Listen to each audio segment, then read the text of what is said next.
Salut à tous, j'espère que vous allez bien et bienvenue sur notre chaîne DataStat. Alors, je suis très ravi d'être parmi vous.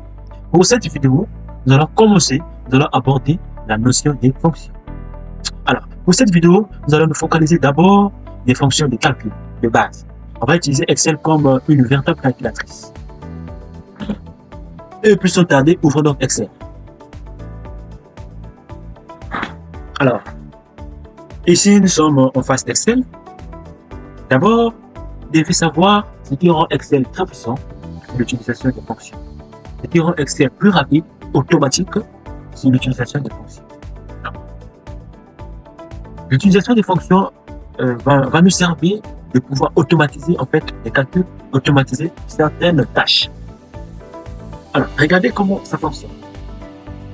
Rappelez-vous bien, sur Excel, avant de commencer une opération, on commence toujours par égal. Vous voyez, par égal. Et puis, on écrit le nom d'une fonction, on saisit le nom d'une fonction. Plusieurs fonctions sur Excel, on va voir ça sur regarder. Donc, lorsqu'on saisit le nom d'une fonction, et puis on saisit les données. On appelle ça des arguments qui comportent notre fonction. Notre fonction a besoin de quoi? On saisit des arguments par rapport à notre fonction. Plusieurs fonctions sur Excel. Mais pour cette vidéo, nous allons voir des fonctions de calcul de base, comme une calculatrice. Alors, et vous verrez ce classeur dans la description, vous pouvez télécharger cette base. Alors, ici, on va utiliser la fonction racine carrée comme utilise la fonction Hélène et le degré de exponentielle, la fonction puissance, la fonction valeur absolue, comme la fonction anémon, arrondi, convert, delta, exact, factoriel, remplacer, répète, ce combinaison, devoir à faire. Devoir à faire. Devoir à faire, vous allez faire un devoir. Je vais vous donner un calcul, une opération, donc vous allez faire, et dans le commentaire, vous allez faire. Alors, sans plus tarder, commençons par cette fonction. Donc, ici, on veut vouloir calculer la racine carrée de 16. Tout d'abord, on est formé égal. Le nom de la fonction, c'est racine. Ça sent racine. Et Excel nous demande quoi? Le lien avec Excel, il nous donne des arguments. Ce qu'on doit saisir dans la fonction pour lire. Ok? Ici, il demande le nom. Quel nom? J'ai dit c'est 16. Entrée. Lorsqu'il n'y a pas tous les calculs, vous n'êtes pas obligé de fermer la porte. Dès que vous voyez dans la fonction, vous devez fermer la porte. Comme les calculs ne sont pas kilométriques, alors on peut directement appuyer sur Entrée par défaut. Excel lui-même va fermer. Ok? Mais c'est pas mauvais de fermer. Mais c'est pas obligé lorsque le calcul est simple. Alors, logarithme égal, log, vous voyez. Dès que vous mettez ici, il faut lire ce que Excel donne. Excel nous donne, explique en fait ce que cette fonction fait. Log donne le logarithme d'un nombre dans la base spécifiée. Donc, il faut spécifier la base. Donc, on fait calculer, je double-clique ici, donc push deux fois pour la fonction. On me donne ici quoi? Excel me montre que ici, je dois saisir le nom, donc je vais calculer le logarithme. Je vais calculer le logarithme de peut-être 10, deuxième de 100, de 1000, virgule. Alors, je vais vous voir ici, deuxième option, pour mettre la base de notre logarithme, c'est séparé par point virgule. Dans d'autres versions d'Excel d'anglais, on met juste la virgule. Mais il faut bien lire, il faut voir, on va ce que Excel demande, c'est point virgule. En virgule, je mets la base 10. Je ne suis pas obligé de fermer. Je peux fermer toute la parenthèse, et entrer comme c'est juste une seule opération. Et égale toujours Hélène et N. Vous lisez, donne le logarithme népérien des noms. Log de 1, log de 1, log de 1, log de 2. Là, on veut calculer l'exponentiel. Exponentiel égale exponentiel. Vous allez voir ici quelque part, écrivez X. Voilà. Vous lisez bien. Donne et à élever à la puissance spécifique. Exponentielle. Le nombre, c'est quoi? On peut dire le nombre de quand même 1. Hélène de 3, vous allez constater Hélène. Je prends Hélène. Non? Ah, là, il faut fermer. Entrée. 23. Ok? Voilà. Voilà absolu des nombres. Voilà absolu des nombres est toujours positif. On va tester avec un nombre positif. Ok? Égal.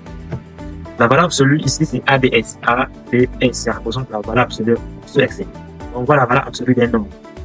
Un nombre sans signe. Je prends moins 9. 9, la valeur absolue d'un nombre. Ici, nous avons une date, il y a le mois, il y a le jour et l'année. Et la fonction des dates nous sert d'être à extraire soit le mois, soit le jour, soit l'année. Ici, on va extraire le mois, les dates, le mois. Utiliser ces noms, donne le mois. Ok? Un nombre de 1 à janvier, donne le mois. 8, donne en fait, c'est un mois. Ici, on fait 5 jours. 4 jours. Deux fois. Ici, allez, deuxième. Et l'année, regarde, pour l'année. Alors, l'arrondi. Je vais profiter de vous donner la notion de la fonction entière. Okay? En fait, nous avons une valeur décimale ici. On peut arrondir, soit par excès ou soit par défaut. Mais en mettant d'abord la fonction entière nous sert à retirer juste la partie entière. Égale, je dis 11. Ça veut dire entière. Ok? Et on nous dit quoi ici? Arrondir un nombre à l'entier immédiatement inférieur. Clic, je prends le nombre, entrée. Vous voyez que Excel nous donne seulement la partie entière, 456. Regardez avec la fonction arrondi, égale. Arrondi. Je prends le nombre. Ici, ça me demande comme les chiffres après la virgule. Maintenant, devant le 0 chiffre. 0 chiffre après la virgule. Directement, il a arrondi à 456. Lorsqu'on met la fonction arrondi, il a arrondi par texte. Ici. Comme c'est 0 chiffre après la virgule, il va utiliser ici pour avoir 456. Ok. Alors, prenons la décision par la virgule.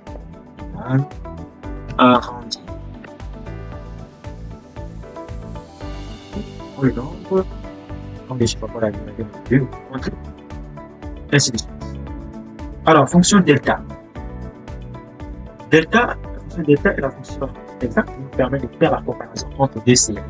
Et on va essayer de voir est-ce que deux séries sont de même valeur.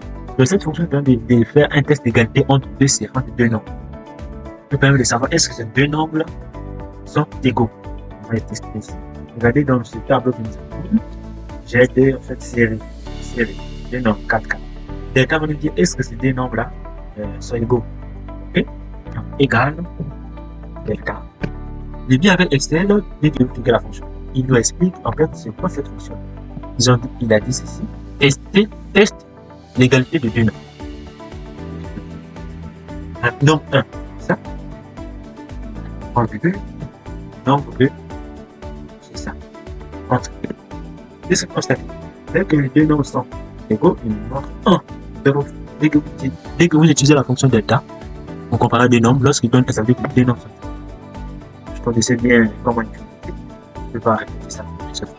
C'est-à-dire en Excel traduction, pour incrémenter, vous êtes là, vous cliquez seulement deux fois sur le clic gauche. Deux fois. Oh, il y a c'est un peu complexe. Je vais tirer pas. Et c'est du m'arrête. Alors, ici, c'est 0 parce que 1 et 2, voilà, les nombres différents. Ici, les suite. Donc, la fonction delta, on voit 1 et 0, 1 pour les deux valeurs, pour les deux valeurs qui sont vraiment égales. Si ça donne 0, dès que les deux valeurs là ne sont pas égales. Ok? Donc, la fonction delta nous permet de comparer deux nombres. Mettons maintenant une fonction exacte égale. Exact? Alors, toujours, il va dire comparer deux chaînes textuelles et on voit vrai si sont parfaitement identiques. Alors, la fonction exacte concerne soit les nombres ou même les caractères, mais les chaînes. Bon, il va comparer si bonjour là, il a le même bonjour de l'autre. Même les lettres, ils peuvent comparer ça. Si c'est identique ou non, c'est pas identique. Si identique, il dit qu'il va renvoyer vrai. Si c'est pas identique, il va renvoyer par faux. Ok? Exact. Alors, la texte 1, c'est là. Donc, texte 2, c'est là. C'est 4 et 4, c'est identique. La fonction delta, c'est pour les nombres Et la fonction exacte, c'est soit les nombres, ou bien soit les lettres aussi, ou bien les chaînes. Donc la fonction est limitée juste au nombre, nombre. Et exact, quand on compte les nombres, et même aussi les caractères ou les chaînes. Mais il va considérer les nombres comme des chaînes, ou les caractères. Voilà. Cette fonction nous permet de comparer en fait deux séries. Cette fonction nous permet de comparer deux séries. Pour savoir est-ce que je peux saisir les valeurs, est-ce que les valeurs initiales correspondent donc aux valeurs finales. Okay. Merci. Passons donc à la fonction factorielle. C'est une fonction mathématique. On fait le calcul factoriel de 5. Ça fact égale fact. On va la factorielle des nombres égale dans la forme de factorielle jusqu'à ce nombre. Okay. C'est un produit de ce nombre de 1 jusqu'à ce nombre. Donc, je fais de 5 Alors, la fonction remplacée, c'est très important la fonction principale. Ici, on va utiliser sous forme de fonction, mais plus tard, on va utiliser sous forme de quelque chose. Sous forme, ici, on peut venir là et on utilise la fonction remplacée. Mais ici, d'abord, ici, sous forme de fonction, on peut, vous allez voir plus tard, on va utiliser cette fonction-là autrement. Égal. Donc, ce que je veux ici, on a dit ici, bonjour papa. Je vais dire non, bonjour maman. Donc, je vais remplacer papa par maman. Égal.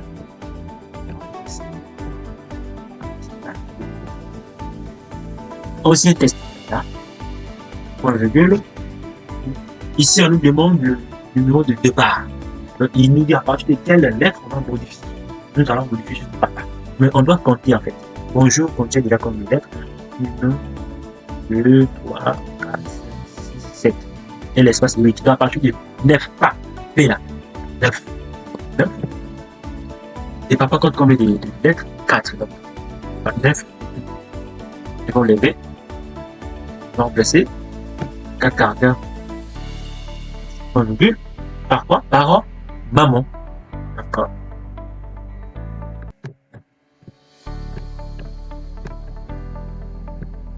Ne pas oublier lorsque vous écrivez les caractères, il faut mettre les griffes. Quand vous écrivez les caractères dans les fonctions, ne pas oublier les griffes. Ne pas oublier ça, les griffes. On n'oublie pas ça. Donc, alors, on écrit quoi? Bonjour papa et bonjour maman.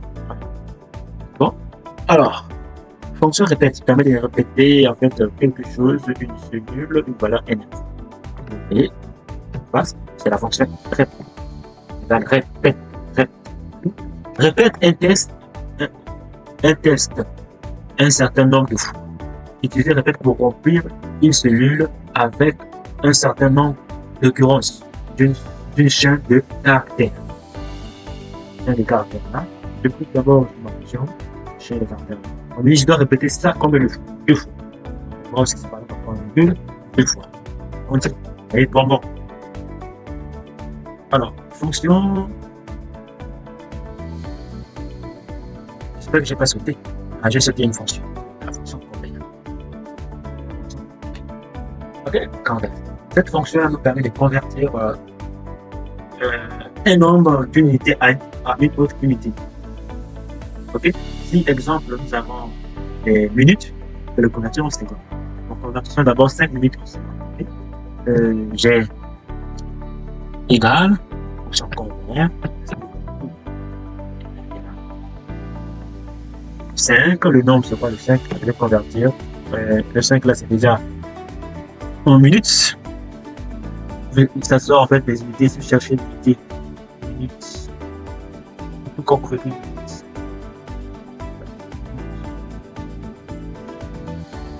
Vous cherchez une minute.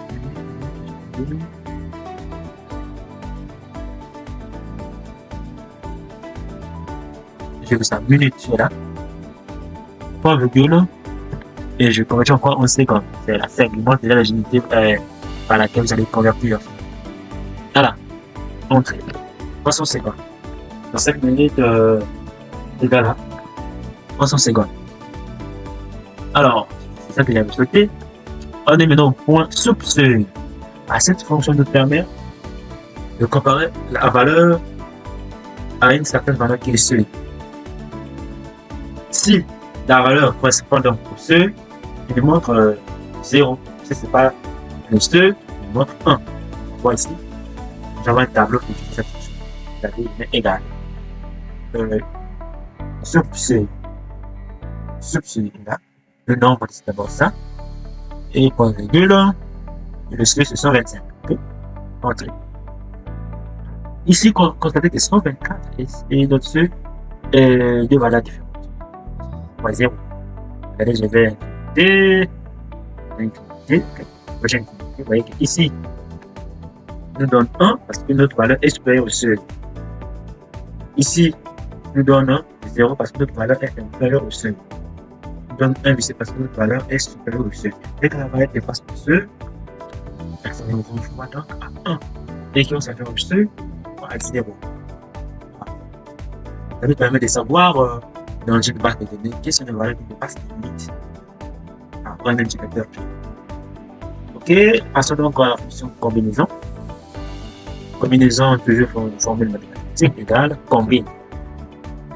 Ok, combine. Et là, on voit le nombre de combinaisons que l'on peut former avec un nombre unique d'éléments. Nous avons des nombres d'éléments communs. 5. Ok, c'est cette prochaine fois la probabilité. Et point virgule, 8 nombre d'éléments choisis. Alors, ce que vous allez faire, c'est de calculer ça. Cette opération, je vais le mettre ici. Cette opération. Et les réponses, vous mettez dans le commentaire. Et vous verrez cette base de données dans la description. Il suffit de cliquer sur le lien et de télécharger. Alors, c'est tout pour cette vidéo. Vraiment, merci beaucoup de m'avoir suivi sur cette vidéo. À la prochaine, nous allons utiliser d'autres fonctions, notamment la fonction si.